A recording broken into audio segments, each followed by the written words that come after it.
We are joined on the phone today by the one and only Dave Mustaine, founder, singer, guitarist for Megadeth.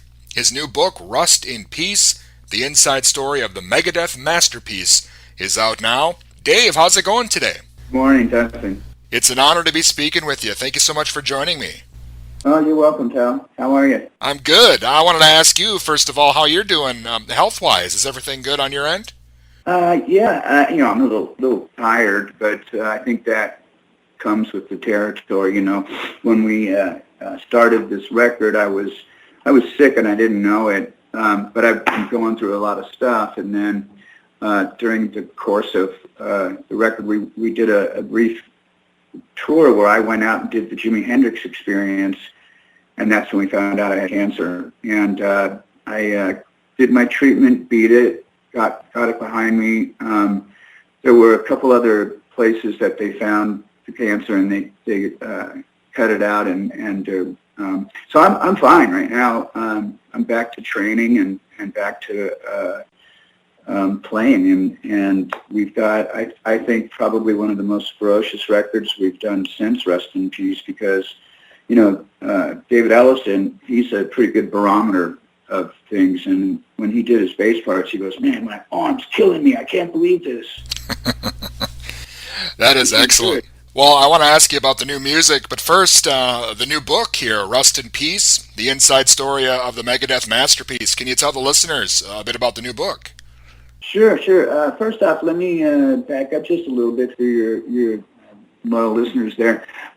You have a statesman in Megadeth. David Ellison, our bassist, is a Minnesota boy. He's from Jackson, Minnesota, which I don't know if it's very close to where you're at. You're in Mankato? Yep, not too far from Jackson. Yeah, okay, that's what I thought. So, we set out to do this last record because, we're all kind of getting a little older, and, we're getting set in our ways and our families and stuff. And, one guy lives in California, another guy lives in Tennessee, another guy lives in Arizona, and Chico lives in fucking Finland. So, not fucking Finland, but in Finland. And excuse me for the language there. I'm a little bit bothered about having to fly my guitar player from Finland. Anyway, so we figured when we got together, what are we going to do? We've got one record left that we owe the record label, and let's just go in there and write. So we wrote, and then I got the all clear from the doctors, and today I'm actually going over to start getting vocal sounds because we're getting ready to start singing. Yeah, that is great. And, obviously Rust in Peace is still considered, kind of the thrash metal album. So the fact that you're comparing this new one to that, that definitely says something for sure for Megadeth fans. Yeah, and the good thing, too, it comes from the band's ambassador because, a lot of people have always had their opinion on me, but with David Ellison, he's pretty much been true to form, and people know that I just tell them, do you want to know something? Don't ask me. You'll ask David Ellison, because one, I don't remember a lot of the stuff because it was going by so fast, and two, I personally don't really care about sitting there and bragging about myself. I want to get to know the people I'm talking to because I just want to enjoy people more now in my life, and I guess it's a matter of kind of growing into philanthropy where you just want to start doing good things for people. I guess I'm a philanthropist with no money. Well, definitely looking forward to the new album and, again, the new book, Rust in Peace, the inside story of the Megadeth masterpiece is out. And, it kind of goes over the recording, which is a big deal for longtime fans, also the ups and downs of the bands, the mainstream success it brought you guys. I mean, so everything is in there. Yeah, a lot of stuff in there. I think that, some books they have, just so that it doesn't confuse anybody, which I doubt it will, but it says written by me, and then it has all these other people contributing to it. And I wanted to do that to give it some dynamic, some flavor, because I know that people were going to tell the story that were sitting right next to me.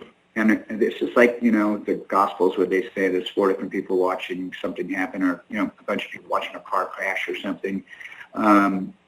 So that's kind of how the book it took off. You know, I was telling the story, and then I asked David Ellison if he wanted to contribute a couple little bits and pieces, and then from there it was, well, we can't talk to Nick. Let's try Marty. Okay, now we got Marty. Let's try to talk to a couple other people. And it's really, I believe, educational for the people who are metal fans that don't know Megadeth.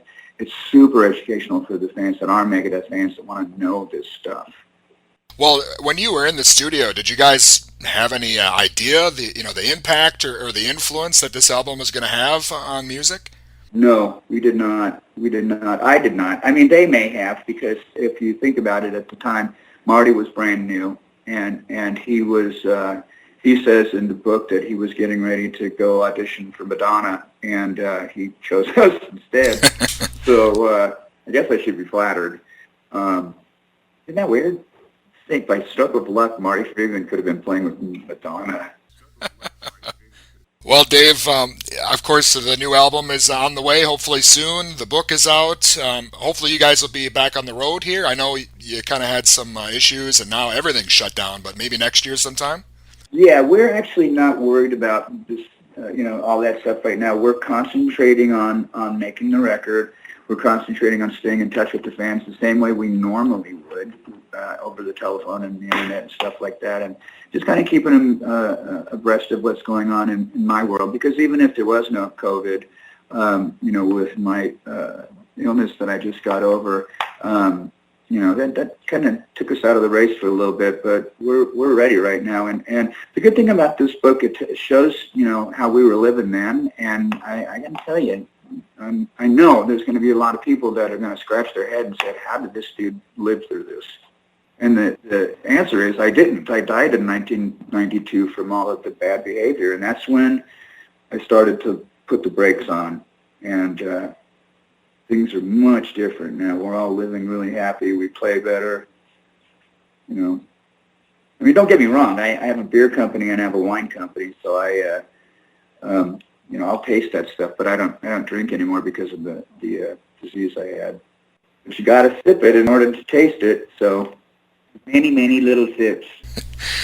It's been great speaking with you. I wish we had some more time. I am such a huge fan of yours, Dave. I have been for a long, long time, and it's been an honor speaking with you. Thank you so much.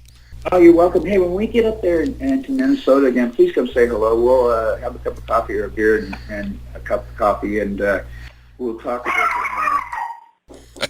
That would be awesome. Thank you so much, Dave. Okay, thanks, buddy. And again, that was the one and only Dave Mustaine from Megadeth, and his new book, Rust in Peace, the inside story of the Megadeth masterpiece, is available now.